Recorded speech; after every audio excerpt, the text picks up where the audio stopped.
Our orders were to flee. The Titan whirled on him. Flee? Did you say flee? I don't know how you listen to this. The ground crumbled. Ethan fell on his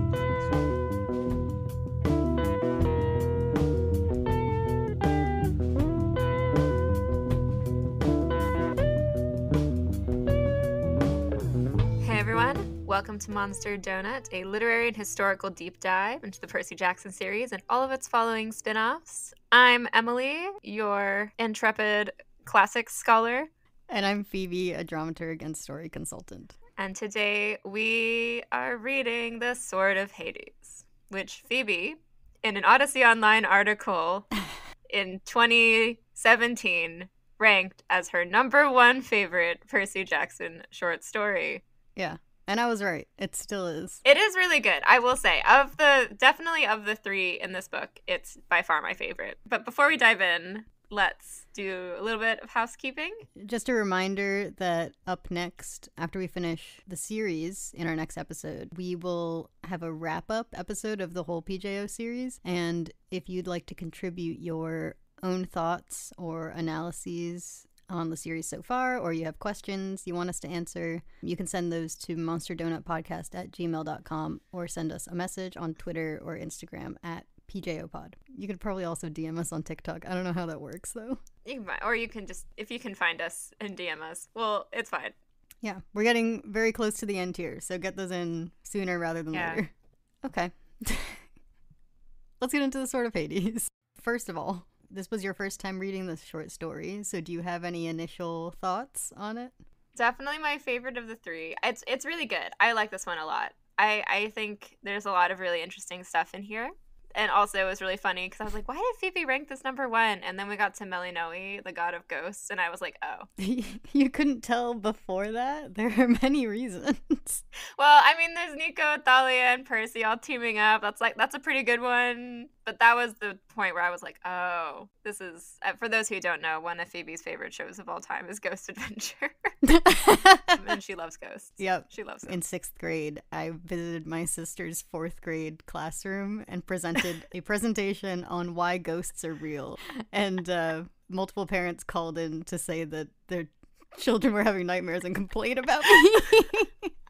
Oh my god, I didn't know that. That's so funny.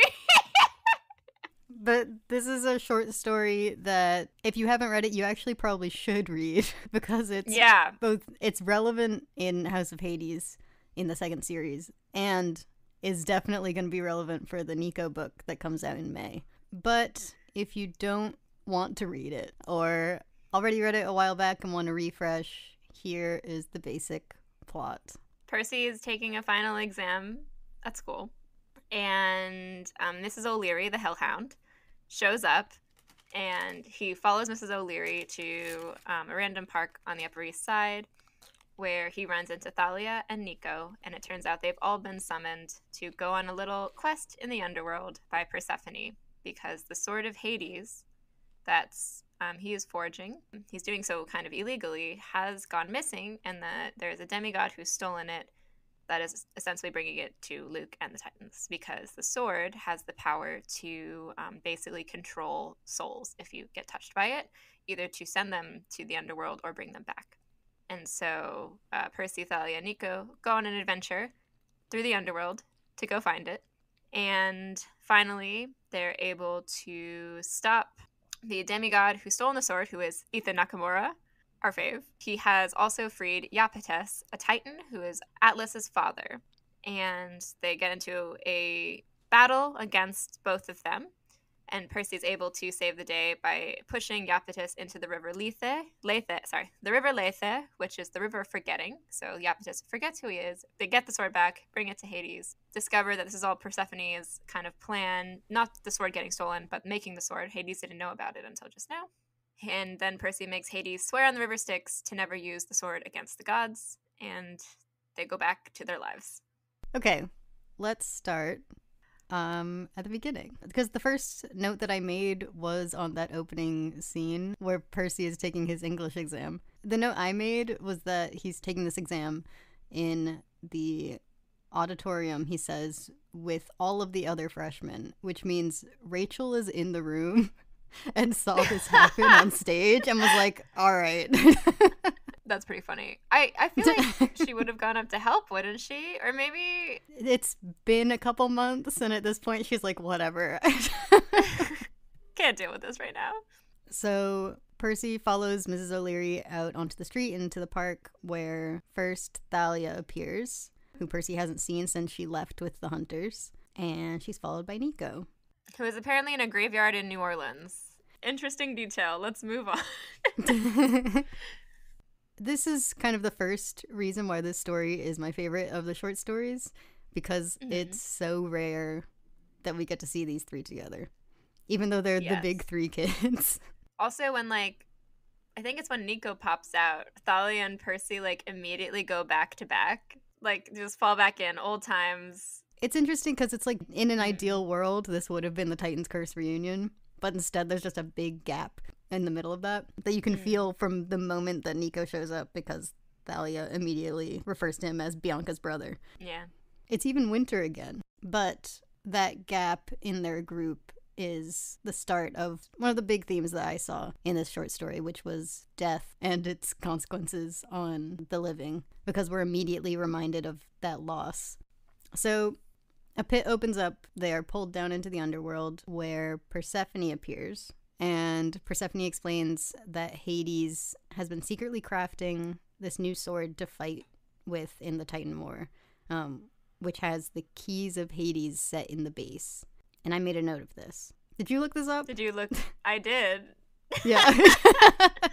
Because I looked it up because I was like, that sounds like Rick made it up. Like, that sounds fake. Same. Yeah. These keys are not from Greek mythology. They are not. Where are they from, Phoebe? They're from the Bible. Yeah. The Book of Revelation. Yeah. Jesus says that he holds the keys to death and Hades, which basically just meaning he holds the keys to life and death and the afterlife. And it's also interesting because Revelation, like, in the Bible writing timeline, is, like, I think it's the latest book, right? It's one of the latest books that was added. Yeah. It's a little bit divisive. Like, there are some Christian faiths that don't include it. But that's also really interesting to me because almost all of the mythological references in this short story are also based on a lot of different things that either are the inspiration of or the direct, like, texts of a lot of, like, Greek mystery cults, which are not, like, they're kind of in the same vein of, like, not being, like, the OG, like, the original, like, super canon stuff of the religion, but, like, things that a lot of people have kind of adapted and used and kind of brought in that date from, like, a later period. And even the way the story kind of starts is an immediate callback, because that description of the earth swallowing them is, like, also very much how Persephone's abduction in the hymn to Demeter is. So that's the Hades and Persephone story. And the hymn to Demeter, for those who don't know, is one of the Homeric hymns. It's really old, and it there's a bunch of them for different gods. And they're called Homeric hymns because they're written in the Homeric style, like the same style as the Odyssey. So I thought that was kind of interesting. Yeah. But I also, when I looked it up and realized that they were from the Bible, I was like, I can definitely connect this back to our conversation in the first book where we talked about, like, Christ imagery being used and how it shows Western culture worming its way into ancient Greek iconography. It brings up an interesting question, sort of like the Santa sleigh thing, where it's like the Santa sleigh is almost an opposite example, where it's the very real taking of a pagan thing and fitting it into Christian lore, which is something that happens a lot. But it's interesting that in this world, there's also these examples of times when it's the reverse. Maybe the keys didn't technically exist for Hades until he ended up in America and then was like, where'd these come from? No, it would have been earlier than them coming to America. It would have been... Well, Rome, actually. Okay. Persephone tells them all that the sword has been stolen, though, and the thief is out there somewhere in the underworld, and so they've shut down the realm so that he can't escape, but she also knows that there are escape routes out of the underworld that people have used before, so she needs the thief to be found before they can escape. Percy and Thalia are against helping, but Nico wants to do this to prove himself to his dad, and Percy doesn't want Nico to do this alone, and so he offers to Thalia, I'll hold the plant while you fight the thief, which first of all, is growth. Him offering Thalia that role and saying he'll just carry the plant. Yeah. I was like, good for you. And also I loved that he immediately came up with a plan where they take the lead and Nico isn't involved at all. Like, he's like, we will go with Nico and do everything for him. Nico is still 12 at this point. So, yeah, they follow the flower. Follow the flower. They're running past, like, screaming and horrifying stuff, which is sort of reminiscent of, like, the Plutarch story I think I mentioned in our first episode. But then they finally get to this high hill. There is a man fighting with a boulder who is described as looking like a troll doll. With orange skin, a pot belly, scrawny legs, wearing a loincloth, and like his hair sticking up. I don't know. Yeah, that was my first question, where I was like, because this is Sisyphus, who's famous in mythology, because basically over the course of his lifetime, he was a king of Corinth who thought he was cleverer than the gods and tricked Death and even Persephone in mythology to basically cheat Death a few times before he finally came to the underworld, and they punished him by giving him this giant boulder that he'd have to push to the top of a hill, and then every time he'd think he'd got it and be able to escape, the boulder would roll back down and he'd have to start over. But yeah, I don't know why the troll doll thing. Like, I can't think of a reason. It is interesting having him crop up right after Battle of the Labyrinth, though, because Battle of the Labyrinth features Daedalus, who's also a kind of tricky, clever person who's tried to cheat the gods and outsmart the gods. And it's interesting as well because I think Nico introduces him as like, oh, like this is the guy that's cheated Death. And I thought it was going to be Daedalus. That would have been fun, seeing him again. Yeah. Or like a mention of, they said he was like building overpasses. Yeah. I want to hear a mention of construction down there. I know. But starting the quest off with the story's authority on the line between life and death, which is another big theme of the story, crossing the line between life and death and walking it. And Sisyphus kind of combines that with the idea of death's consequences on the living. He's kind of the embodiment of those ideas that we'll see. So kind of setting that all up for the rest of the story. And I think it works well paired with Persephone, since she also kind of walks that line going between the underworld and the living world too. Yeah. And that line is also what a lot of the kind of Greek mystery cults were based on as well. So the Oracle of Trophonius, for example, is based on a hero cult where he went to the he was basically half dead, half alive, went to the underworld, and you're basically through communing with the spirit of this dead hero able to learn about the future. There's also a cult called the Eleusinian Mysteries that is sort of to Persephone and Demeter that I'm actually going to talk about a lot more when we get to the next series. And if you're wondering, who's related to that? Oh boy, do I have some interesting things to talk about there. And all of them, a huge piece of it is crossing into the underworld. We don't really get Dionysus, unfortunately. We get Revelations, though, which is the Christian equivalent. It's, you know, rebirth, the rapture. Yeah. There's also a kind of cult that we call Orphism, which is basically centered around the alleged works of Orpheus, who is a mythological poet and singer, who actually presents a very different origin story of, like, the Greek gods and titans and the myths, but that this story in particular is actually really based on. There's a bunch of Orphic hymns. Now, for those who are curious, the Orphic hymns actually all date to, like, considerably later than a lot of the other Greek myths we have attested in Greek. And they seem to have a lot of influence from, like, the East, which, and considering they got really popular around the time of the Hellenistic period, which is when, like, Alexander the Great was going out and conquering the Persian Empire and even got as far as India, that makes sense. So there's, like, a long-standing history and a lot of different examples and attestations all across Greece of being able to either cross halfway into the underworld and commune with the dead, or, you know, encounter gods who have all been reborn. That's just, like, a huge piece, I think, of Greek religion that we don't really, like, talk about a lot, I think. Unrelated to this, also from Sisyphus, we learned that the thief is likely Ethan Nakamura. Yes. Who, in this short story, is paralleling Luke's quest from the Lightning Thief, because he's stealing a symbol of power from a god as Kronos' champion because he can't do it himself. And Ethan is driven by a want for revenge and justice, and so he's taking Luke's place now that Luke and Kronos are the same being, which I think is fun. I love Ethan. I love Ethan as a symbolic device. I know. That's the thing, is he is a symbolic. I know. It is really interesting, though, because they mention at the end of the Battle of the Labyrinth that Nemesis is one of the gods that's defected. So what is really interesting is the fact that Ethan seems to actually be following the whims of his godly parent instead of defying them. Mm-hmm. Yeah. I think we get more of that in the next book. I just remember that I came out of this series feeling like Ethan was one of my favorite characters, and we're like getting there, but I don't remember exactly what he did to make him my favorite. It's so all I'm in the excited. next book.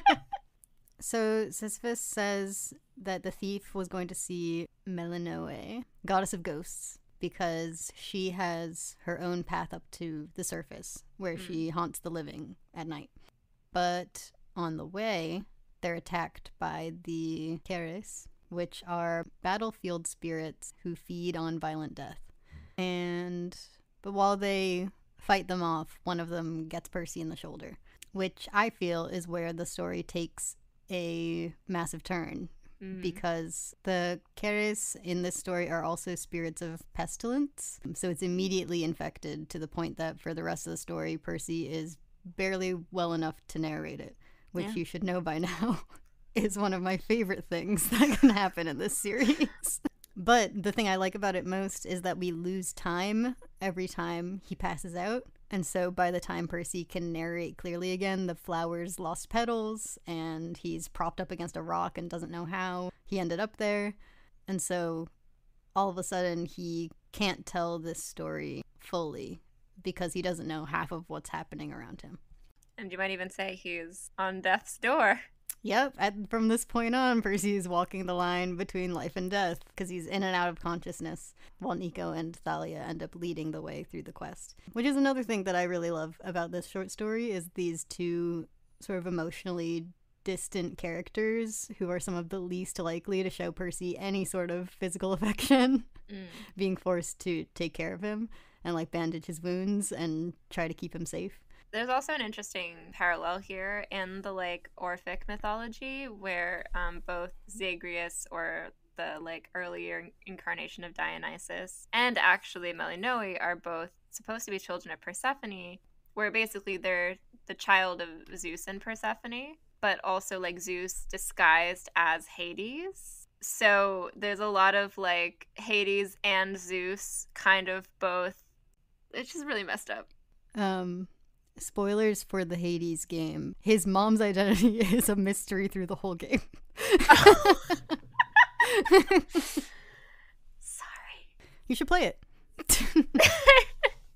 So that myth came after the one we know, or so who was reading these myths and was like, I could make this worse?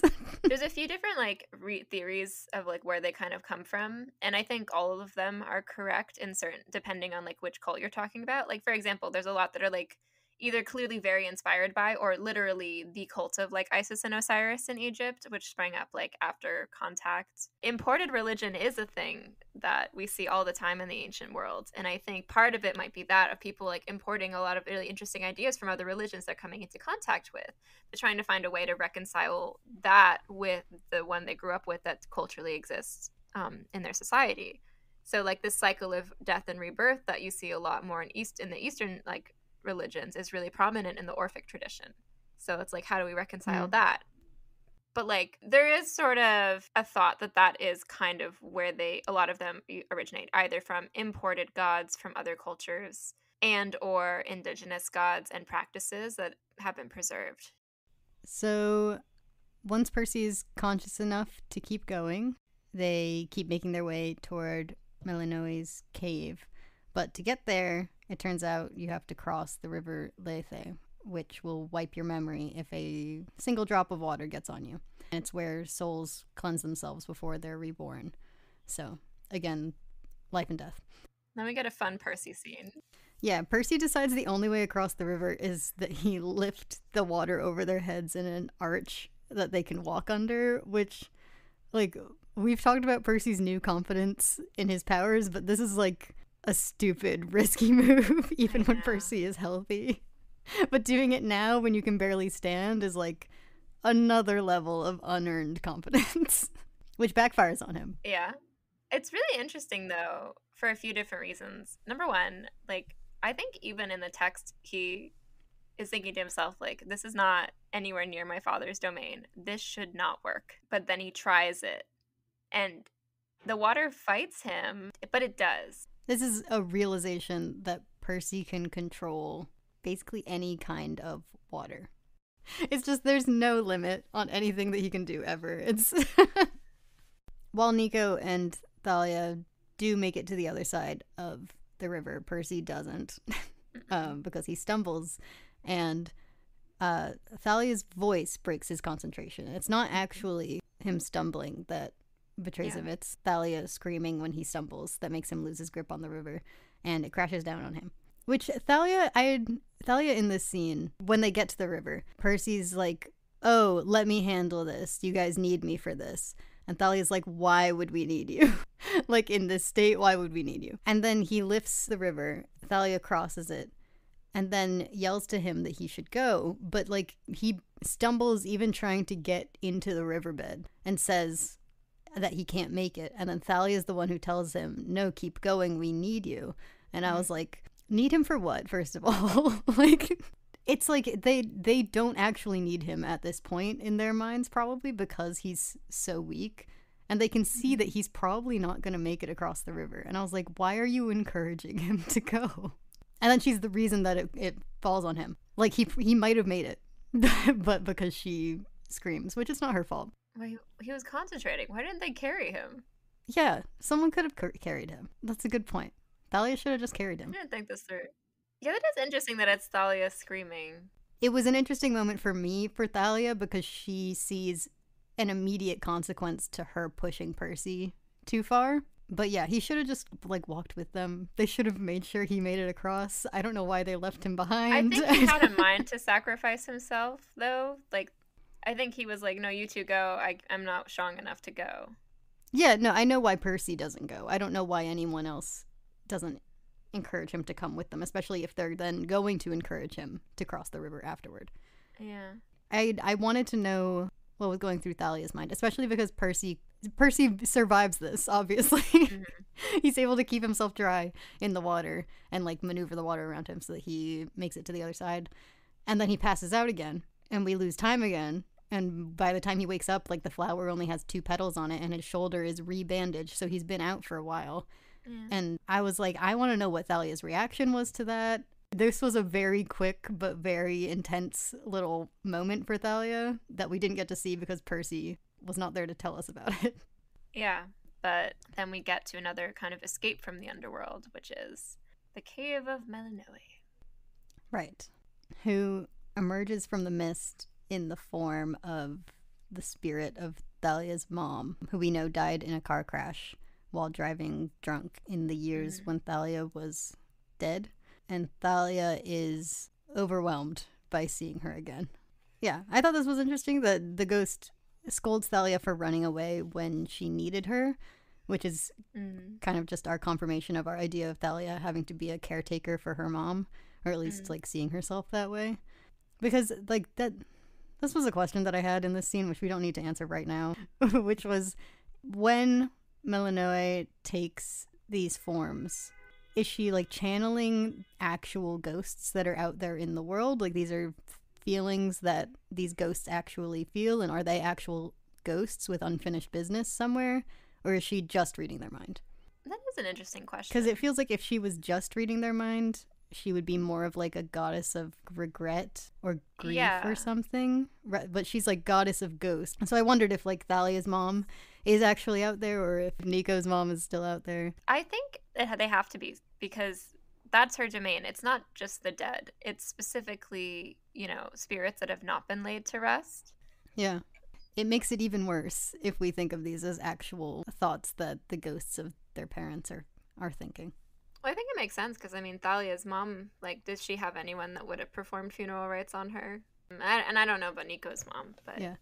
Right. When Nico tries to step in and stop it, the ghost transforms into Nico's mom, who tells him that she's haunting the world looking for him and Bianca.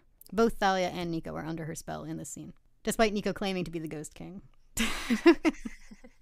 I do think it is also really interesting, the, like, dichotomy of the two moms, because on the one hand, you have Thalia's mom, who's calling her, like, in one breath, ungrateful, and then on the other, like, you know, how dare you run away from me, I needed you.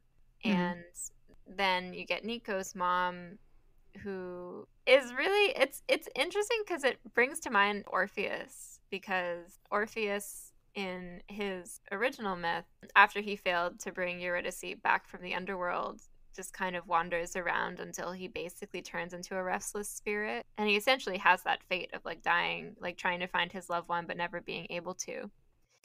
So both Nico and Thalia are kind of in the thrall of Melinoe, where they're both seeing their moms that are restless spirits.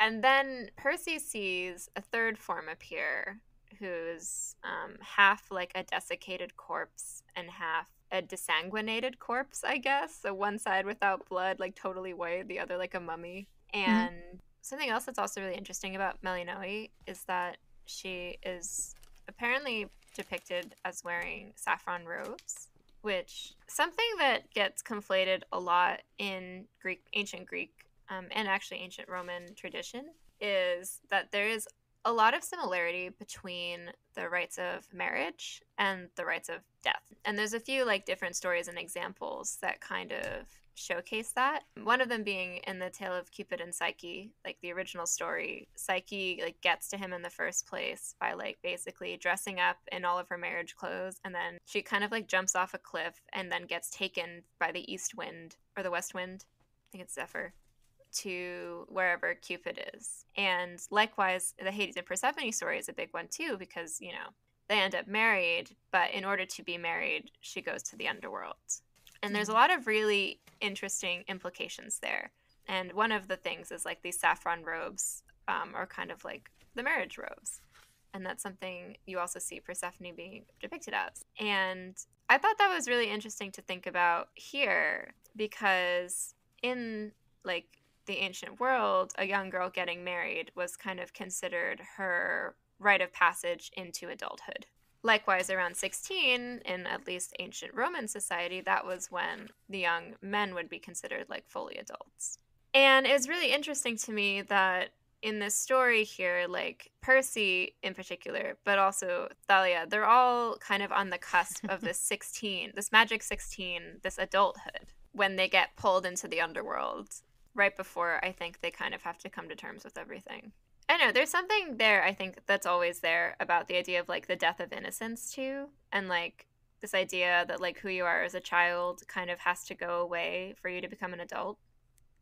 I think the response that my brain is trying to put together is Melinoe as a symbol of this, and her not really being able to connect with Percy yet. It's like Percy hasn't reached that point yet. He doesn't have his ghosts yet. He's still, you know, in a way that both Thalia and Nico have, like, crossed the threshold, I guess, and, like, had that death of innocence. Percy hasn't gotten there yet. Yeah. But we get a very clear warning from her that he's about to cross it. I had a couple thoughts on this, because she specifically says, "Why can I not see yours?" about his ghosts. And I thought there were a couple of reasons, which are partially what he says, which is that he thinks he's made his peace with their deaths. But I also think that she can't see his ghost because most of them are still living. And that he's actually surrounded by a couple of them in this story. Like, some of the ones that he's made peace with were Thalia, who we talked about at the beginning of the series was a ghost haunting his dreams for the first 2 books. And there's Nico, who was haunting him in the last book through Bianca, through those visions. And then beyond them, you could count Ethan as someone he couldn't save, or maybe Luke, although I don't think that Percy would count him, but who died a metaphorical death in the last book, but is still technically living. So all of the people who Percy is haunted by are people who are still alive. And so I think that's most of why Melinoe can't see them. Yeah, I agree with you. I actually also want to dig into Thalia because then Melinoe says something really interesting to her, which is, your mother was right. You're an angry girl, good at running away, but not much else. I wrote that one too. But I wrote it mainly because it's so similar to what Ares told Percy in the first book, where he tells him that the only thing he's good at is running away. Yeah. And also the angry girl line. I was like, yeah they're both angry girls. That's so true. I want to dig into Thalia more here, I think. Because I feel like there's some... I feel like it's there. I just can't put it together. Well, with the running away line, my first thought is joining the Hunters is kind of her running away. And so it might be a jab at that, at the fact that she saw the prophecy coming up on her and said, I don't want that, and joined the Hunters. So in a way, was her running away from her fate. I also want to bring forward another thing, which is that when they're talking to Sisyphus, Thalia is able to kind of distract him / enable him to have a conversation with them because she takes on his task of pushing the rock up the hill. And they run out of time when the rock inevitably rolls back down. And then Thalia comes back down and says to Percy, the scary thing is, I thought I had it. Like, she is kind of taken in by the false victory of it. And she even goes on to say that she was like, and I was sure, like, if I just tried it again, it would work that time. So I'm thinking back, like, Sisyphus's punishment, he basically continuously thinks he can escape death. He can kind of escape his ultimate fate by essentially running away. And the rock punishment is there to continuously give him basically that false hope right before the crash. And I think something that is really interesting about Thalia is, in a way now, she has cheated her fate twice. Because the first time she was turned into a tree, the second time she didn't cheat death necessarily, but she did cheat her fate by joining the Hunters, by running away. And feeling like you can outsmart the gods, feeling like you're clever, like that is a kind of hubris. And I think Percy does on occasion feel like he could outsmart the gods. I'd agree with that, considering his approach to fighting most immortals is to try and outsmart them. But I don't know if I get that from Thalia. Yeah. It's not like I'm more clever than the gods situation. It's just that she is on the run from death and from her fate. And so it's not like a prideful, like, I've cheated death from her. It's more like she's always looking behind her. Like, there's even the moment where Percy is like, oh, how's immortality treating you? And her immediate reaction is like, it's not immortality. I can still die at any moment. And he's like, got it. Okay, I know. But yeah. But she is reaching for that moment when she, like, finally escapes, I guess. So after getting past Melinoe, they see Ethan and the Titan Iapetus, who is not at full strength yet, about to escape. But Iapetus sees them all on the other side, near the River Lethe, and basically challenges Percy to a fight by charging him, which was interesting because I thought that was against the rules. And the whole time Ethan is like, no, we got to get it. We just got to run away. This is not part of the plan. Let's just get out of here. And he's kind of stopped by the Titan, who's insisting on picking a fight with Percy. And so Percy fights god number 4 with a sword. Yeah.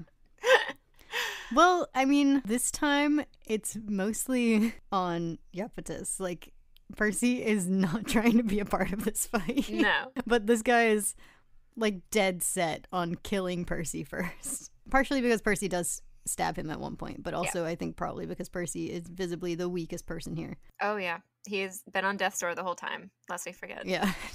And there was that one moment where Percy, he got knocked over by the riverside, and Iapetus is going after him, and Percy can't even move because he's so hurt at this point.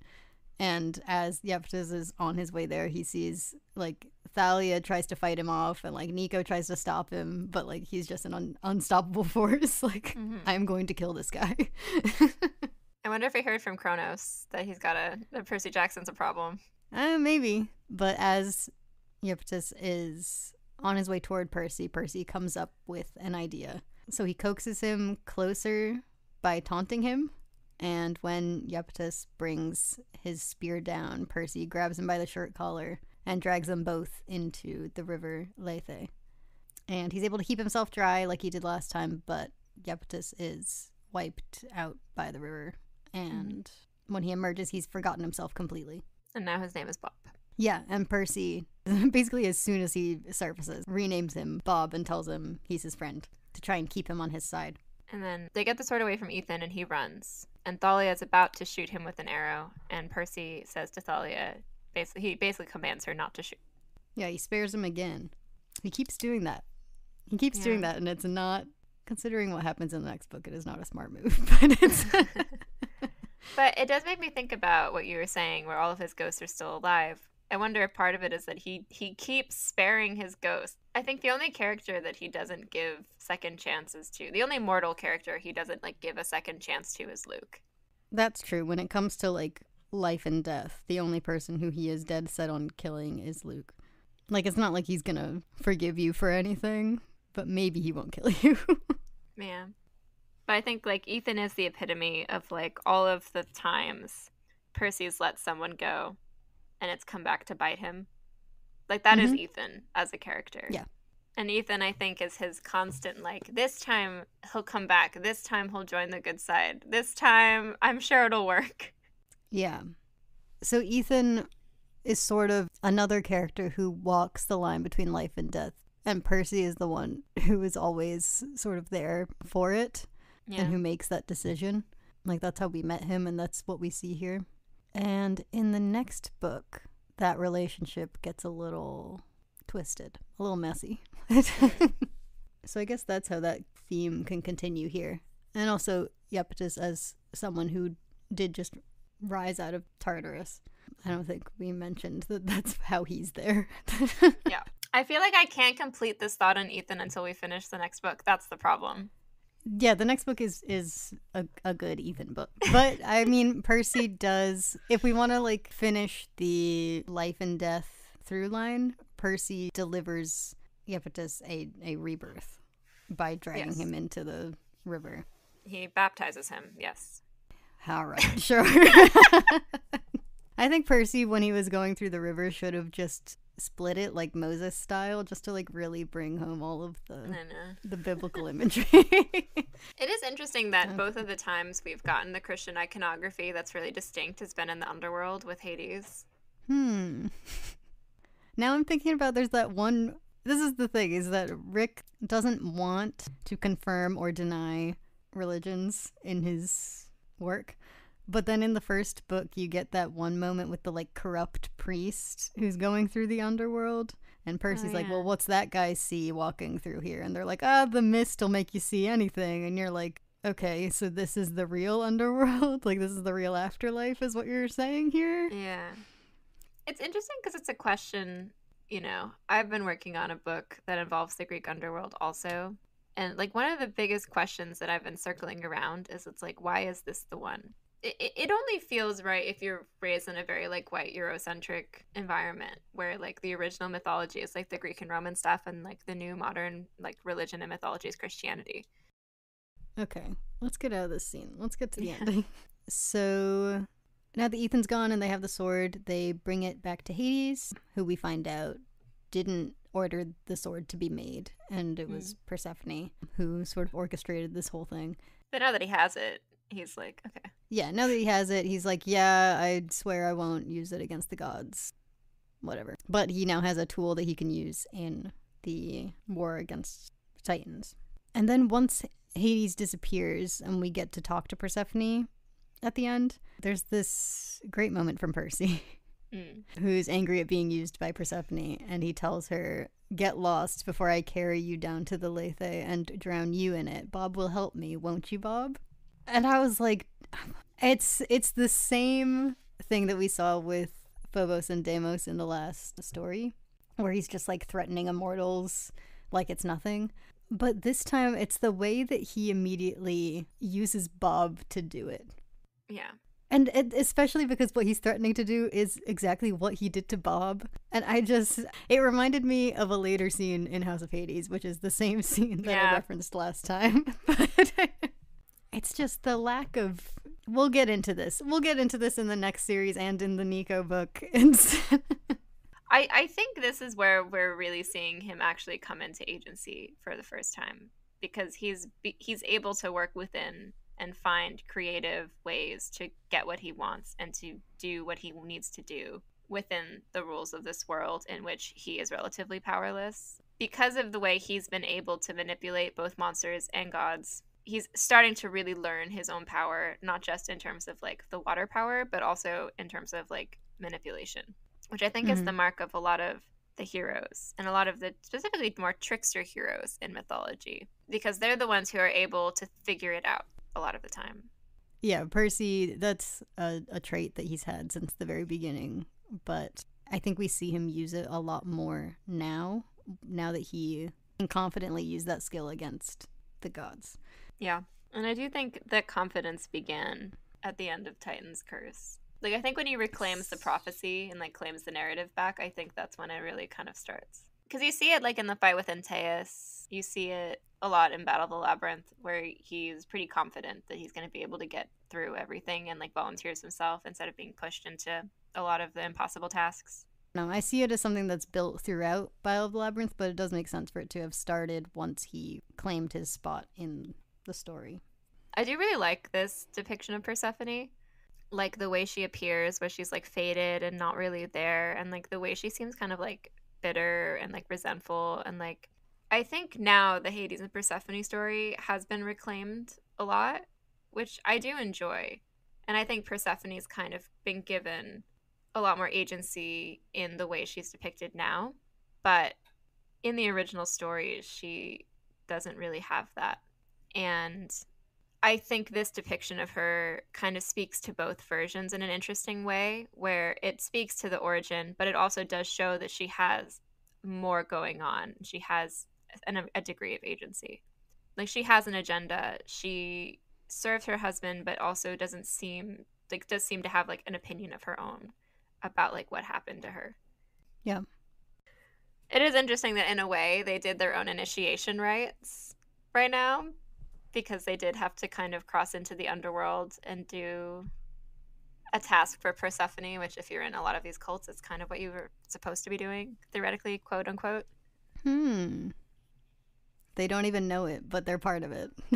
And there's also a lot of themes of, like, losing yourself through, like, drugs and alcohol mostly, but here there's, like, the Latha that's flowing through that's kind of, like, a threat of that. I don't know.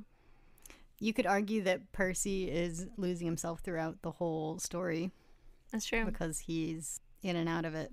So maybe the real plot of this was Persephone trying to bring in new members. Recruit for her cult.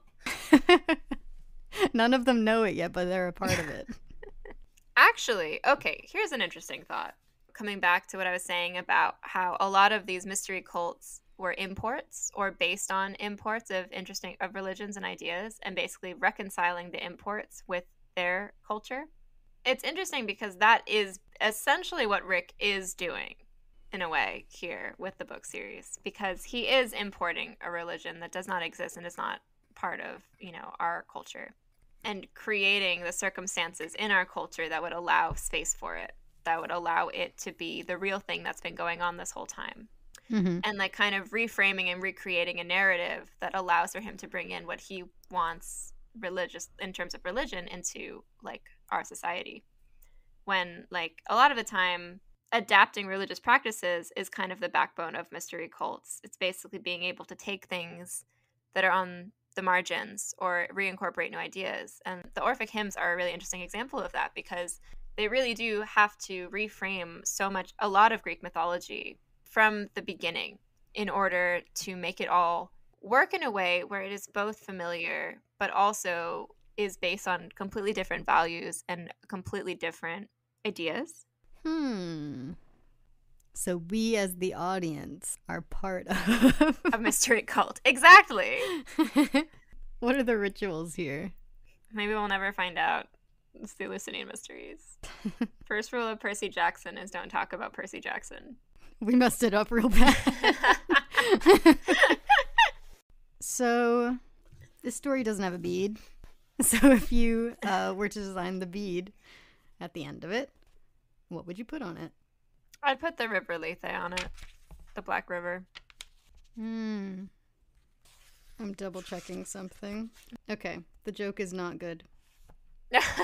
I was really hoping that it was a red carnation so that I could make the joke that it's like, oh, it's like a hand holding like a red carnation and then like kind of like a grayish black background, and like maybe we add like a fun little name to it behind it that like means Hades, but like it's like kind of cool and fresh. Like it's like because it's not just like Hades, it's like the realm of Hades, right? Maybe Hadeston? Hadeston? That's a good idea. I like that one. Yeah, I love that. But it's not, it's yellow. It's what do carnations symbolize? Okay, yellow carnations. Oh. A yellow carnation bloom expresses the idea of rejection and disappointment with someone. According to HGTV. Let's find a different source. Find a different source? No, there's a different one that says yellow carnations mean disappointment and rejection. Oh, what could that mean? Why yellow, Rick? Why'd you pick that one? Maybe Persephone is just passive-aggressively only growing yellow carnations in her garden. That's all she's gotten there. But, like, Hades doesn't know, like, what it means. So he's just like, oh, okay. She brings him flowers all the time, and he's like, that's so nice of my wife.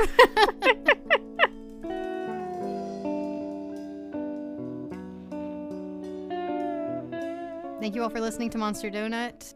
Next time, we are going to be finishing the original series and reading The Last Olympian.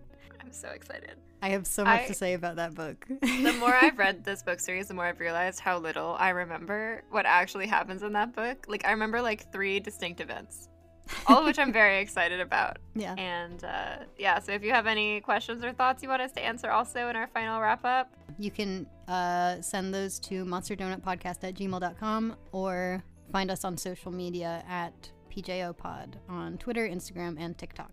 And also, if you want to see the art that I created during this episode, you can't find the time lapse on YouTube. It's not there yet. See you next time for series finale before the reunion special.